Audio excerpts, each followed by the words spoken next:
Hi, I thought I'd do something new and sort of review an anime series that I recently have really gotten into. As you can tell from the title, it's Yuri on Ice. 最初のジャンプ4回転トーループとダブルトーループのコンビネーション4回転2回転 First, a little backstory about me and anime. I was a huge weeb before the word weeb even existed. In high school and in my early college years, I was really super into anime, and that's pretty much why I learned Japanese and became a translator, just because like I loved anime so much and I wanted to be able to understand it and translate it, and now I do. But I found that in recent years, and by recent years I mean like the last decade or so, God, even longer, like the last 15 years or so, I kind of got a little disheartened about anime, and there's a few reasons. One, I used to watch fan subs through the mail with VHS tapes, but then digi-subs started becoming the norm, and I had a very slow internet connection, so I just could not watch anime online. But even if I could have, whenever I did see newer anime, I was just very unimpressed. It seemed like all glitter and no substance. And even today, I still feel like a lot of anime is very derivative. There's so much of it, and a lot of it seems like it's just thrown together and based off of light novels, and they're just full of otaku-y, fan service-y stuff that I'm just not really that interested in anymore. But there are a lot of good anime out there right now, actually. You have to look a little harder for them, but you'll find them. And I've been rekindling my love for anime recently and watching a lot of it. And I want to talk about Yuri on Ice today. So while I talk about Yuri on Ice, I'm going to sweeten it up by having some chai tea and some homemade gulab jamun. It's like one of my favorite desserts ever. If you've never had it, it's kind of like Indian donuts soaked in a rosewater cardamom syrup, and they're to die for. It's so good.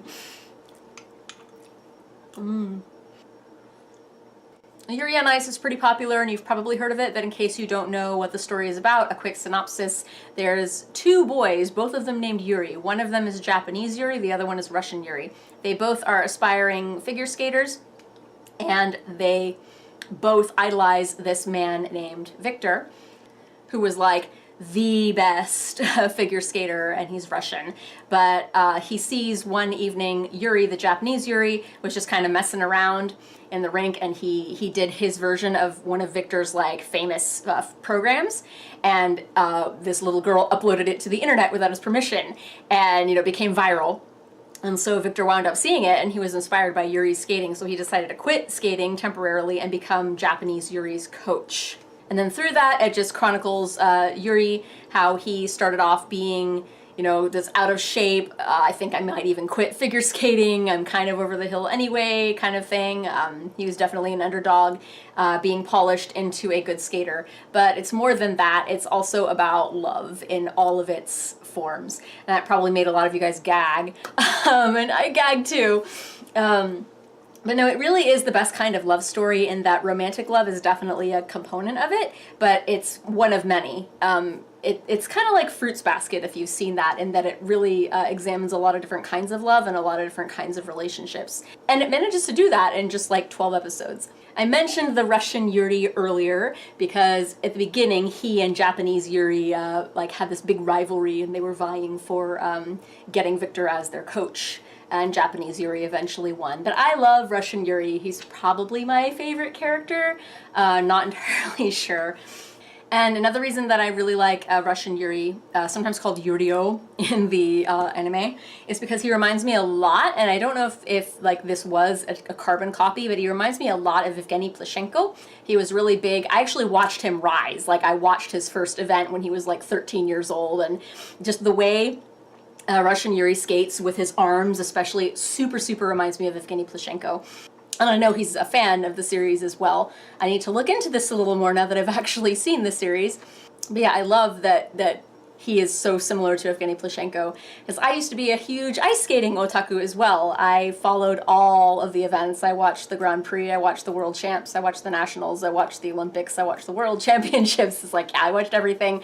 I wasn't as interested in pro figure skating, and I wasn't as interested in exhibition performances.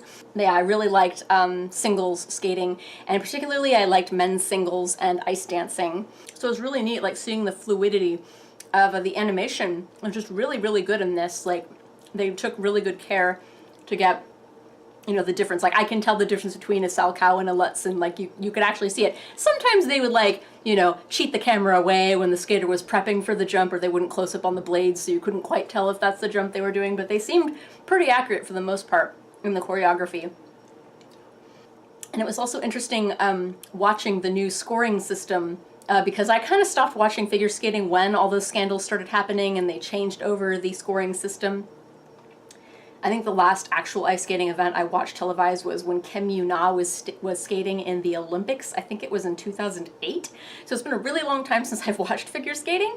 So it was really neat, nice trip down memory lane to watch this for the figure skating. But what else was great about it is all the different kinds of characters that they had in there. Like, ultimately, to me, I'm not at a point in my life anymore where I'm just gonna be like, yeah, it's anime, I'm gonna watch it, yeah. It has to have, you know, a compelling story or characters, and the relationships between the characters need to be interesting. And I don't mean relationships as in dating. I mean, like, any kind of relationship that's between characters needs to be compelling. And I think Yuri on Ice achieves a lot of that. You have, you know, Yuri, Katsuki, like your typical underconfident underdog, but they go into him a little more, like why he's underconfident and that he's just very closed off to people and like an introvert in the bad way. And I like that the series is about him, you know, being made aware that he has this problem and then him, you know, taking great strides to overcome that problem. That's really cool. I also love Russian Yuri, how he's like this classic tsundere character and he's just like super immature, bratty, hot-headed, but he also like recognizes, okay, this is a problem I have, I'm going to rise above that, I'm going to, you know, have a bunch of discipline and train really hard and do my best version of figure skating, what I can really bring to it. And also when he was trying to tap into love, how he thought he didn't love anybody, but it's like, no, you love your grandfather and you love your cat, and through that he became aware of all the different kinds of love and even was able to open up to being friends with Katsuki Yuri. And then Victor's character was like one of these sort of like puppy sorts of characters and just really seemingly happy-go-lucky. He's one of those characters where you know he acts super happy on the surface, but there's probably something deep going on inside of him, something very painful potentially. And there's a fan theory going around that I found that he might have terminal cancer or an illness or something. And if you look at the series that way, it makes sense. That would kind of be cool. But I'm not necessarily hoping for that because I like him as a character too. I also loved all of the other figure skaters that they showed, being able to see all of their programs, all their different skating styles, and like being able to compare, ooh, I think that one's sort of like Philippe Candeloro, and I think that one's sort of like, you know, Paul Wiley or whatever. Like being able to see bits of other old, like even like really classic ice skaters. Like I mentioned Paul Wiley, he's like from the 80s. But you know, it was neat seeing other styles of figure skaters in the other characters, but it was also just neat seeing those other characters, like what motivates them to skate. And I think it also showcased like all the different kinds of love that all of them have. There's like the guy who was just like had this really super big ego, you know, love for himself, I guess. But then at the end you discover it's kind of a love for his brand, like he's a love of himself, but also like, hey, everybody else should love me too, and then we can all be happy kind of thing. JJ, that guy, like, he's just ridiculous, but you know, he rose above his caricatureness at the end. There's that creepy guy who's like super sexual. That is a sign of love. But yeah, he's bleh. But it was a fun kind of creepiness. Got in then that really sweet skater from Thailand who is just really sweet. And then there was that guy who was like had this unhealthy sort of love for his sister. Why do anime always have to have that? But it still showed like, you know, in order to move on in life and be successful, sometimes you have to, you know, say goodbye to things, you know, that are holding you back. Even if it's something you love, it can still be holding you back. All the side characters are great too. The ballet teacher and the both ballet teachers, the Russian ballet teacher and then the alcoholic Japanese ballet teacher. Those little triplets who posted the viral video. Katsuki Yuri's parents and how they don't know anything about contemporary culture or technology. And then the romance between Victor and Yuri is also very sweet, very well done. I I do like, if it is a romance story or if that's a component of it, I do prefer them to be a little more on the gradual side, a little more friendship based, and then for them not to be gooey in your face. Oh, climactic kissing. You know, I like them to be a little more subtle. Besides, that gives the fanfic writers more to work with. So because of all of this, if you have not seen Yuri on Ice, I highly recommend it, even if you're not an anime fan. If you have seen Yuri on Ice, let me know what you think about it, and also let me know what newer anime series you think that I should watch. Because like I said, I'm restoring my faith in anime a little bit, and I'm looking to get into it more, so let me know. Also, I have a Facebook now. You can add me there and ask me questions or recommend anime to me, or look at pictures of my cats that I post periodically. Bye!